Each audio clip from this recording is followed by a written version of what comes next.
Tax rises were always expected in November's budget, and now Robert has discovered just how much the Treasury expects to have to raise. £30 billion is the ballpark. So with no prospect of spending reductions, how does Rachel Reeves solve her £30 billion problem? There are no painless taxes. And in the end, more or less all of us end up paying this tax. So it's a mess.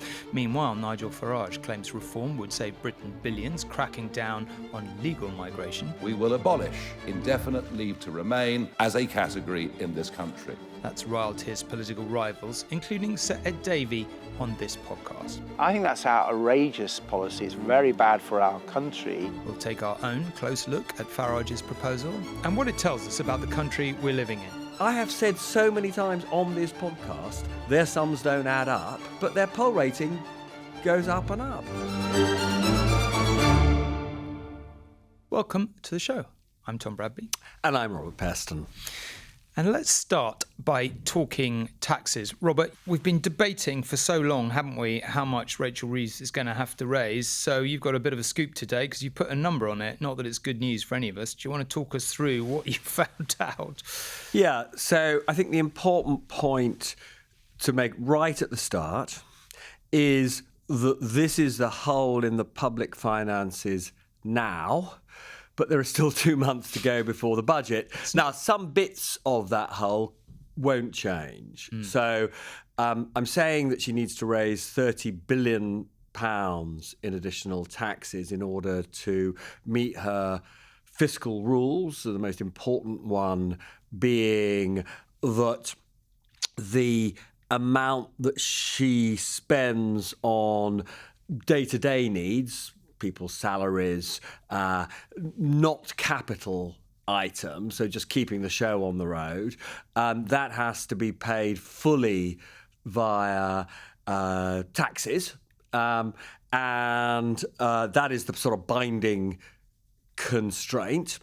And actually, frankly, she's running quite a big deficit on that at the moment. But anyway, let's put that to one side. So this is all about meeting her fiscal rules. And of that 30 billion hole, 20 billion won't change either in a positive or negative direction. 20 billion is a lot of money. And that is down to the fact that the Office for Budget Responsibility decided this summer to evaluate the productive potential of the British economy.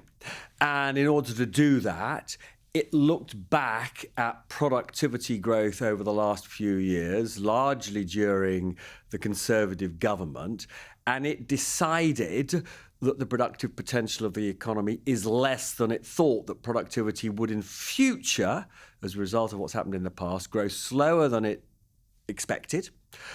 And this is where the numbers really get quite big.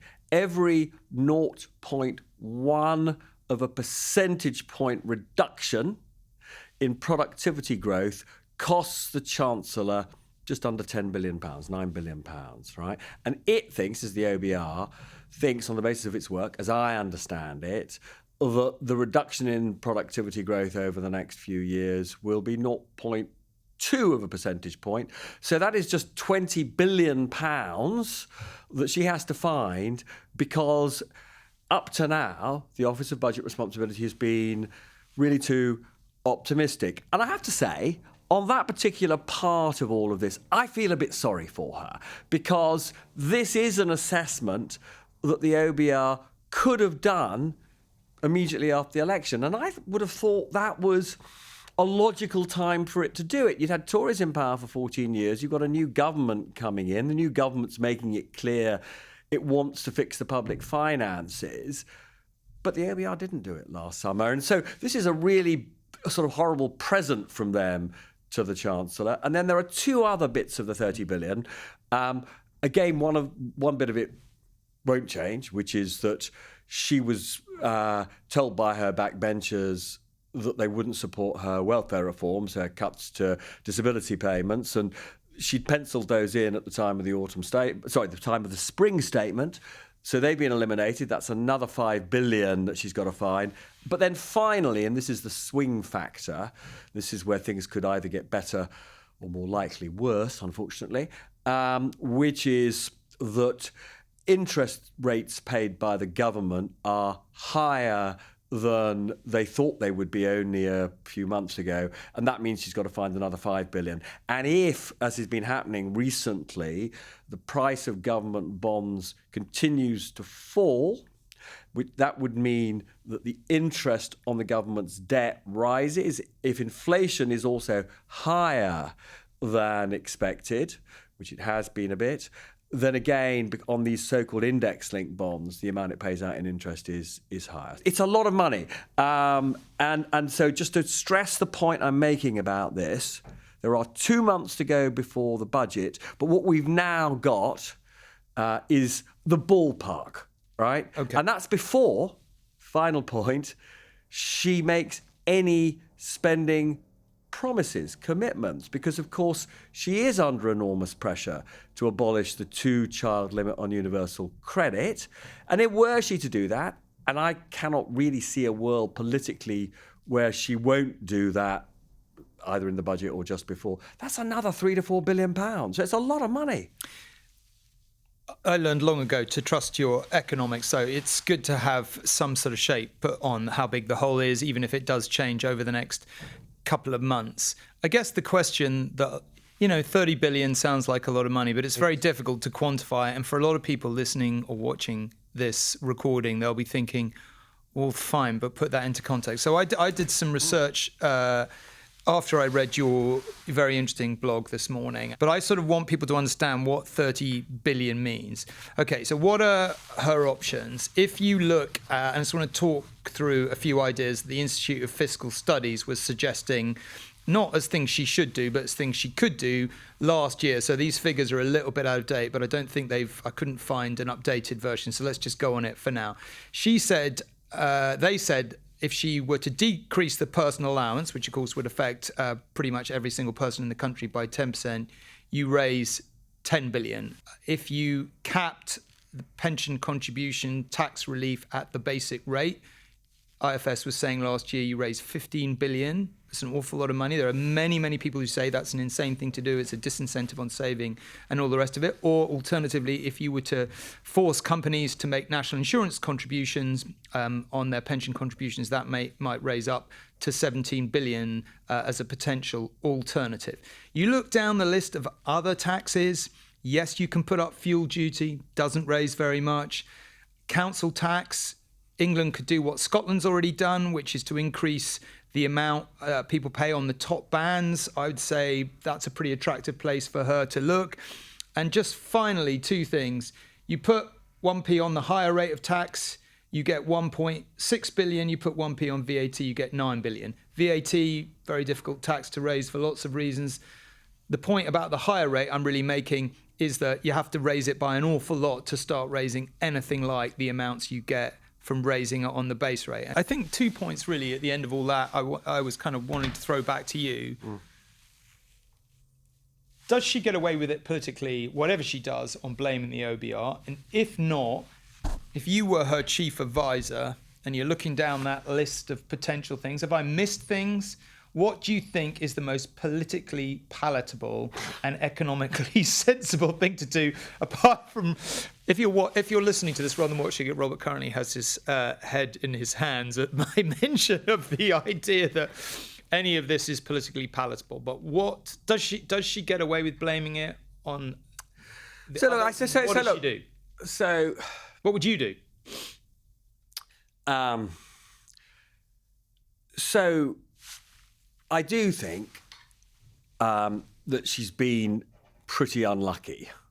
And I do think it is, reasonable to say it's not terribly fair to, if you're Rachel Reeves, to say it's not terribly fair for you to blame me, which of course the Tories will do and Reform will do, because we have been in a low-growth British economy since the financial crisis, and for most of that time, Labour has not been in power from 2010 to 2024. It was first the coalition and then Tories on their own, and they didn't frankly, fix the motor of the British economy. And most people would say they caused enormous harm by having that vote to leave the EU. We left the EU. That has undermined growth in a very significant way. One of the things that I know filled George Osborne with despair was, and he's right about this, the economy was literally poised to really recover very significantly just as we voted to leave the EU. There was a lot of investment coming into the country. The animal spirits were rising again in British businesses and consumers, and then we left. That was there. That was all them, right? The problem for Rachel Reeves is they are in power now. Rationally speaking, when you have had this kind of endemic low growth for so long, it would be unrealistic to blame Labour for a failure so far to get the economy growing again. So, she's right that in a very low growth world at the moment, the British economy is growing a tiny bit faster, about 1.5% per annum, according to the OECD this year, a tiny bit faster than other countries. But the OECD, in its forecast today, says we're going to go back to 1% next year. That's just too low. It is too low to support public services. Sorry and to living interrupt standards. you for a moment. Yeah. Wouldn't her argument on Brexit and the whole mistakes of the past be stronger if she was if they were saying, right, we're going to go back in, or we're going to do a Theresa May's all of that's deal? true. We've talked about that. Yeah, and the fact that they're so sort of pusillanimous about this is. Means it's quite hard for them to make the case. But where she's on slightly thinner ice, truthfully, is they said in the run-up to the general election, growth was their priority. They repeated that mantra, and then they have done some big things since the election that undermine growth. Putting up national insurance for employers made the costs for employers of employing people significantly greater. That has not only pushed up inflation a bit, it has, depressed the confidence of businesses, and it's lowered growth a bit. Similarly, there's a perfectly good case for reforming employment law. There is an argument that says they rushed it all too fast. And in particular, various aspects of it, including, day one rights for employees. So there's a whole bunch of stuff around the employment law where employers would say, this makes it harder for us as employers, to grow. So,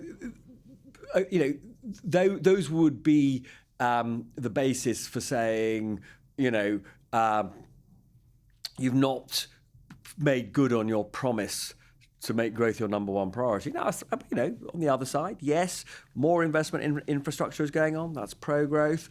They are reforming planning law, deregulating it, removing restrictions when it comes to both house building development and other infrastructure development. And as I understand it, Steve Reed, who's replaced Angela Rayner in housing, Claire Reynolds, who's at DEFRA, are going to move with more speed to deregulate more when it comes to planning restrictions. So maybe, there'll be a bit more momentum behind the kind of measures which will get the growth rate up. Sadly for the Chancellor, though, not in time to fill this black hole. This stuff takes years to come through. So I would say, just on the political point, and that I don't think the British people are stupid about this. I don't think it would be fair to say she's completely to blame for this hole. But equally, given that they haven't until recently really gone hell for leather for growth, I think they're not free from criticism. But let's say we're sitting in a meeting with Rachel Reeves and Keir Starmer, and we're having this depressing conversation about how big this hole is and how you're gonna fill it. Yeah.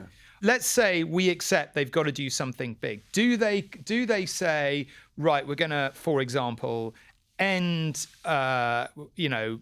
higher rate tax relief on pensions, restrict it to the basic rate, raises a lot of money. They can get quite a lot of the way with that, and then they fiddle around with other stuff and get most of the rest of the way? Or do they come out head on and say, look, we didn't know we were going to be in this condition. We have to break our manifesto promises. We're going to put up the top rate of tax by 2p. We're going to put up, the higher rate of tax by 2p. We're going to put up the basic rate by 1p. We're going to do something on pensions. We're going to do something here, and we're going to do it because we have to do it. We're sorry.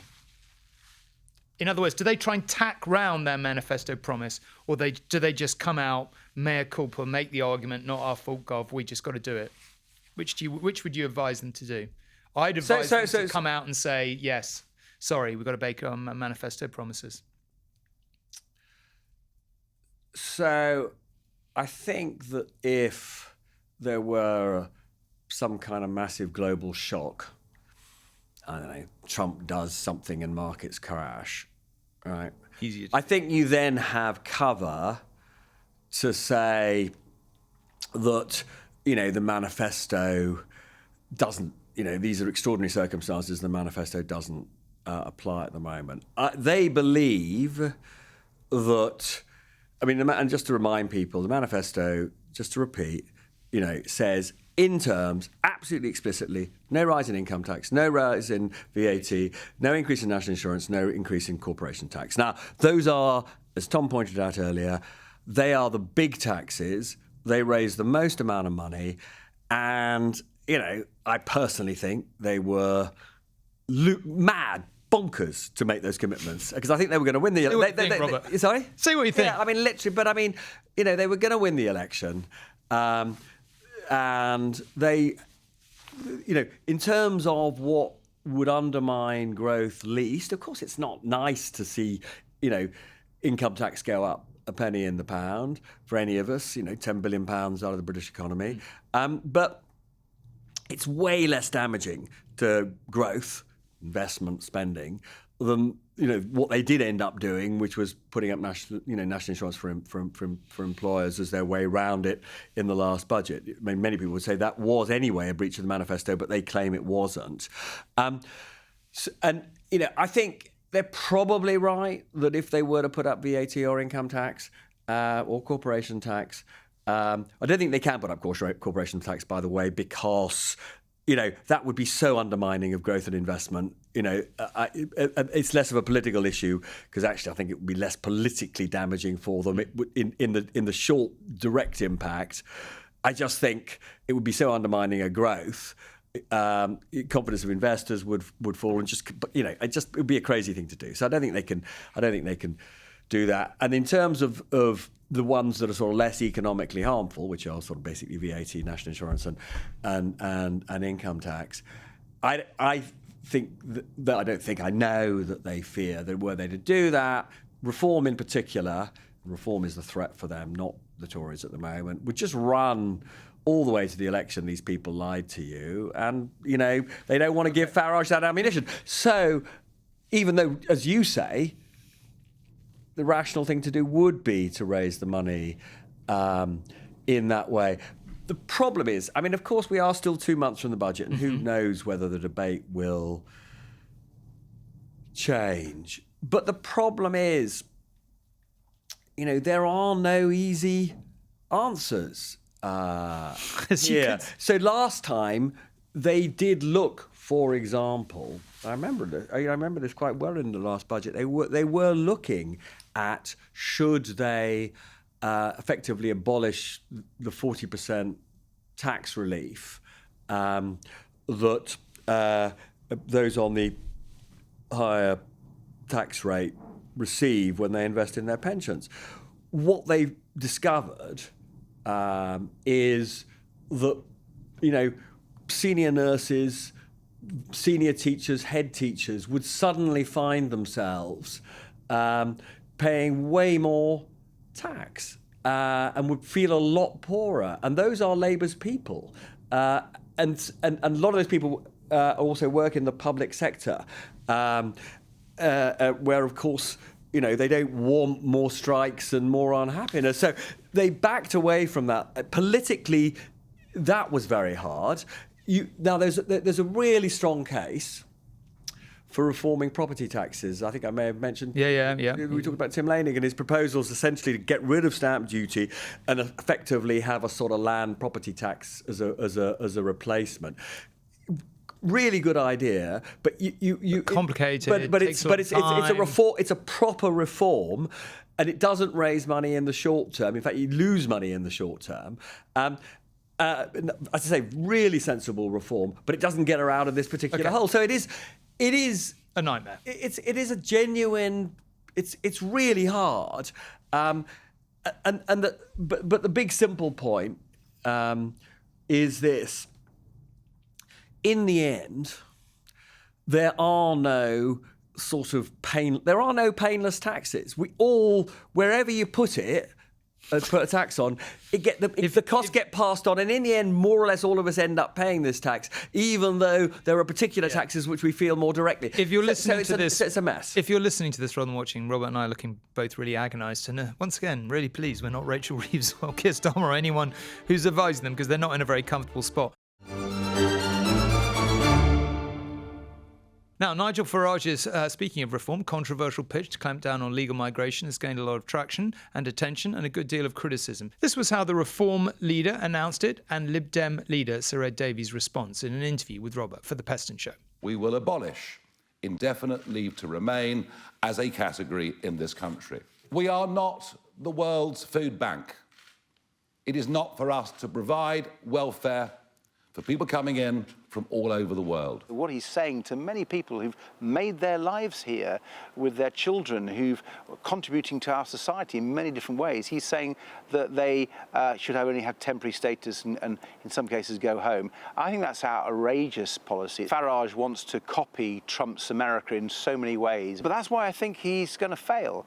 Because I think British people look at Donald Trump and they're aghast. They don't like it. They don't want Trump's American values in our country. Now, you can watch and listen to Robert's full interview with Ed Davey, Sir Ed Davey, in our previous episode of Talking Politics. Now, listen, we discussed this a lot yesterday. We discussed it on the news. I think let's not get distracted by it for too long. Sure. In lots of ways. Policy, certainly the money allegedly to be saved from it kind of fell apart fairly quickly. I think what I wanted to discuss, though, briefly was, if you look at what's happened in America, immigration and concerns about immigration, and a sense that America had lost control of its border and lost control of immigration, was one of the primary drivers of voters wanting Trump back for a second term. It's fairly obviously one of the key drivers for Reform's current high poll rating. So I think the thing I wanted to sort of, when I was thinking about it yesterday, I was concluding something, and I just wanted to put it to you and see whether you agreed or disagreed, really. I sort of feel like quite a lot of what Reform has to say about the small boats and about immigration generally is landing very strongly for them. People, might accept immigration at the levels it is or might not, but what they really don't want is to feel that, we as a country don't have control of it. That's very corrosive to any government. And Reform, undoubtedly, whether you think their solutions are good or not, is gaining some traction on it. I think a lot of people generally feel immigration's a bit high, and you and I have made the complex arguments many times that whether it's the public finances or the labour force for the NHS and social care, or even, a whole range of other things, there are keeping the economy going, keeping growth going. There are good reasons why we have immigration at the level we have, but we've also talked about, people find this, the social fabric under pressure, resources under pressure, whether it's housing or local GP surgeries or education, all the rest of it. I sort of wondered this week if the latest thing about throwing indefinite leave to remain up in the air and potentially having people who've been here for many decades and say worked as a nurse or a teacher's future under threat. I didn't know that was popular. I'm not sure it was. What's your gut tell you about whether Reform slightly might regret suggesting that policy or not? You think yes or no? I think no, actually. I just think this country is going through really quite remarkable change, and it doesn't, whether it's what we're seeing to, support for particular parties and the fragmentation of the vote, or, this doesn't feel like anything like normal midterm blues. This feels like structural shifts, and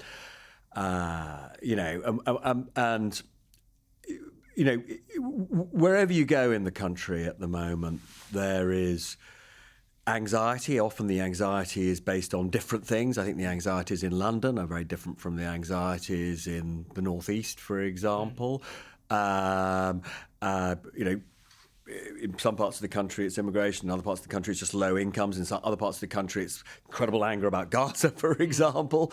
But everywhere you go, there is a different version of people feeling miserable, not confident in where we're going. I don't know whether you've been around the country recently. If you're in London, it's now quite an unusual place, particularly in sort of central London, because wherever else you go at the moment, there are these English flags and indeed Union flags everywhere. They're painted on bollards, they're on lampposts. This is a really extraordinary phenomenon, right? We've never seen this. Right? Now, I was actually talking to Ed Davey about it yesterday. And I said, look, this is genuinely a manifestation of something that is not unlike what Donald Trump tapped into, the Make America Great movement that he very much drove. And I just said to him, look, here we are seeing an outpouring of people sort of manifesting a certain kind of nationalism that I just don't think we've seen in our lifetimes, actually. Do you think, he doesn't think it's, I said to him, is this traditional British English values, outward-looking tolerant, or is it much more inward-looking of the Trump sort? Now, he obviously hopes it's outward-looking and tolerant, but we just don't know, frankly. But it feels significant. And the thing that slightly worries me, because you're saying, the thing that slightly worries me is that politicians are finding it now harder and harder to communicate outside of a particular constituency. So one of the things that's interesting about the Lib Dems, they had a fantastic, by their recent historic standards, performance in the last general election, 72 seats. 12.2%, not massive, but 12.2% of the vote. They're sharing the opinion polls, despite the fact that the poll rating of the government has collapsed, hasn't risen very much. It's gone up to, I think, just over 13%. It's gone up a bit. But you'd sort of in traditional times, and we've seen this in the past with the Lib Dems, when the main parties, do badly, the Lib Dems do incredibly well. Well, they're doing all right, but they're not doing incredibly well. Reform is doing incredibly well. The Greens are picking up more than they've historically done. Allegedly, even though this new party being created by Jeremy Corbyn, sure that's going well. But the polls show that if they could get their act together, they probably never will. They would get a significant share of the vote. And I think the thing that is just interesting, and I don't think I understand it properly yet, but I worry that we are in a world where, apart from Farage, there's no question that since the election, Farage has, reached into places that his previous parties were unable to get to in the past. He is being heard by people. I'm not persuaded at the moment that whether it's Ed Davey or, Keir Starmer or Kemi Badenoch, that they are being heard outside of a sort of hardcore of their traditional supporters. And I don't know how any of them are going to break out of those what are now increasingly small silos. And so if you're asking me, I do think that although, funny enough, I was talking about this with a very senior minister today who said, our assumption is the nearer you get to an election, the more the voters do kick the tires on, for example, he claims that, that there would be these big public spending savings from massively restricting indefinite leave to remain. As you say, those numbers were like sand through his hands. They shrank and shrank and shrank. This minister thinks near the election that will really matter to voters. I'm not so sure, because one of the things that is sort of, I have said so many times on this podcast, their sums don't add up, right? But their poll rating goes up and up. And I just think for whatever reason at the moment, too many is the wrong way of putting it, a lot of British people just want change and they're prepared to take the risk. It's so hard, as we've both said before, to read anything at this point. Reform is the obvious place. If a pollster asks you that you register your protest vote at the moment, will you feel like that in the run-up to an election? I mean, who knows? I just wanted to go on and talk about free speech and Jimmy Kimmel in a particular context. You'll have seen it raging in America, and obviously Jimmy Kimmel is now back on air, having been suspended after what sounded like a pretty naked threat by the FCC chair. Robert, your question to Donald Trump on the suspension of the US talk show host caught the attention of Jon Stewart on The Daily Show. We saw the dismissal of a very well-known chat show host in America last night, Mr. Kimmel. Is free speech more under attack in Britain or America? How dare you, sir! How dare you, sir!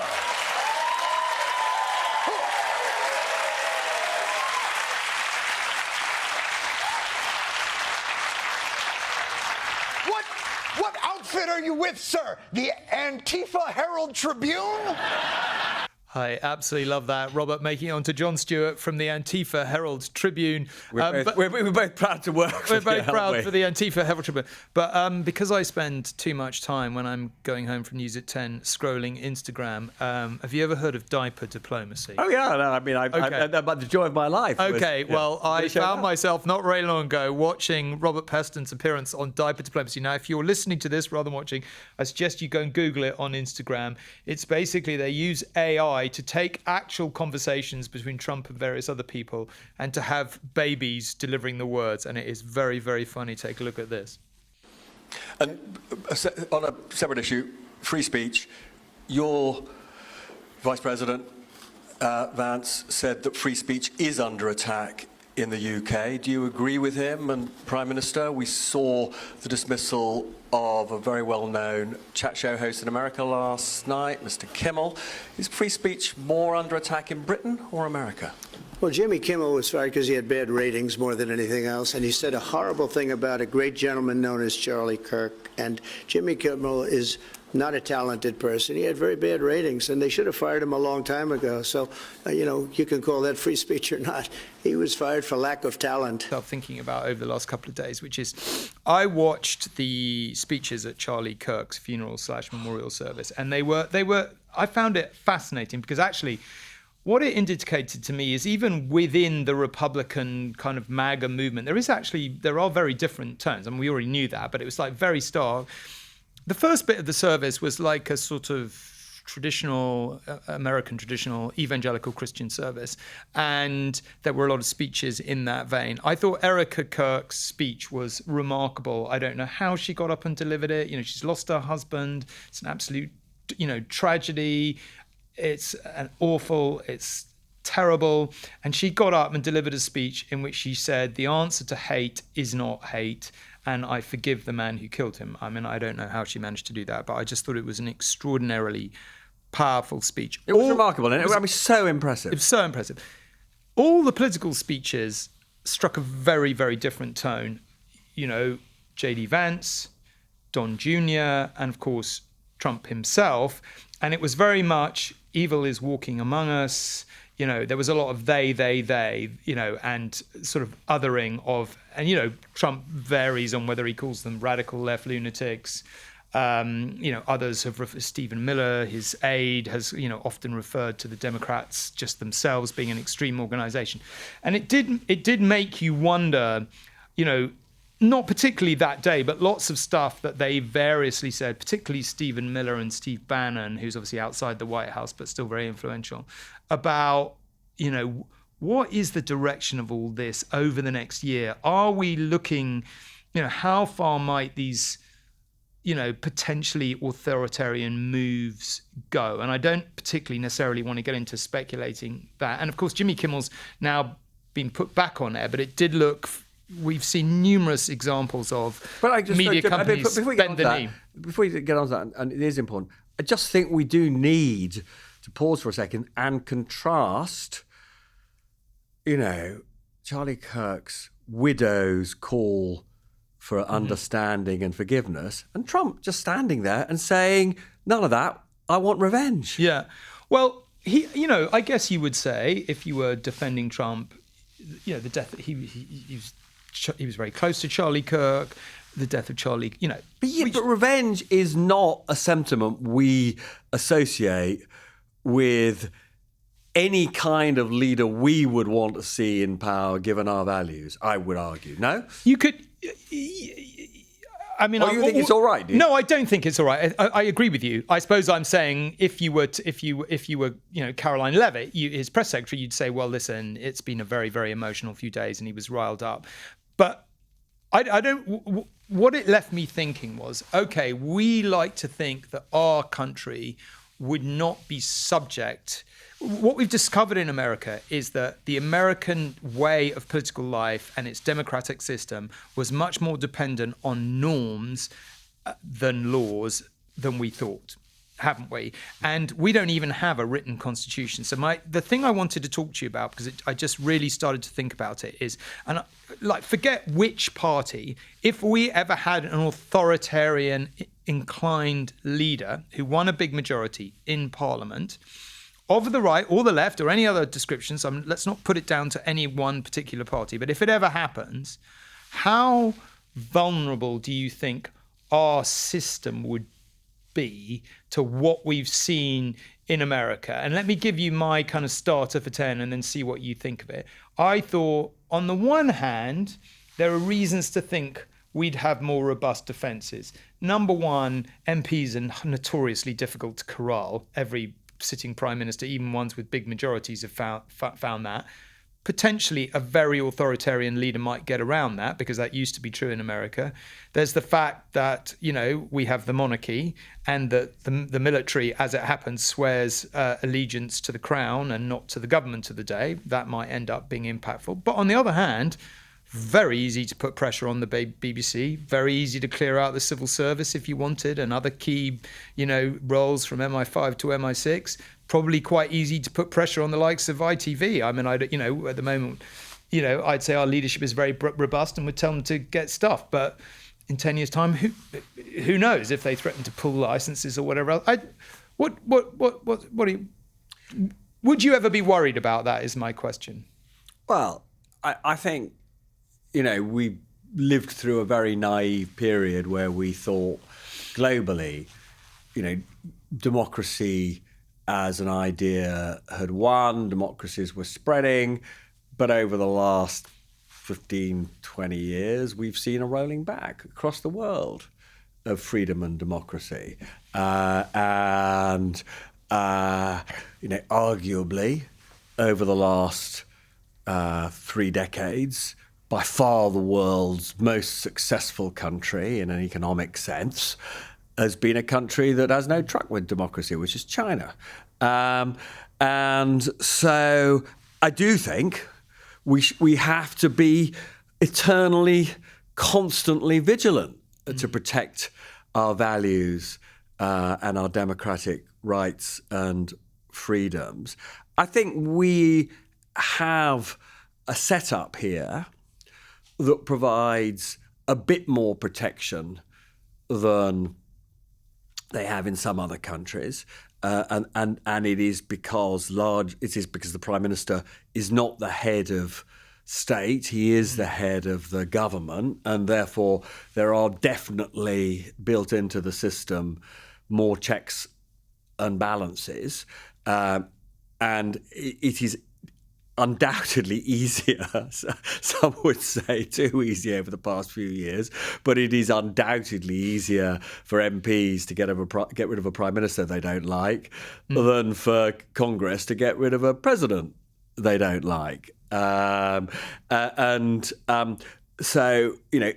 in that sense, I think that, possibly our democracy is less vulnerable, but not invulnerable. And I mean, there's another.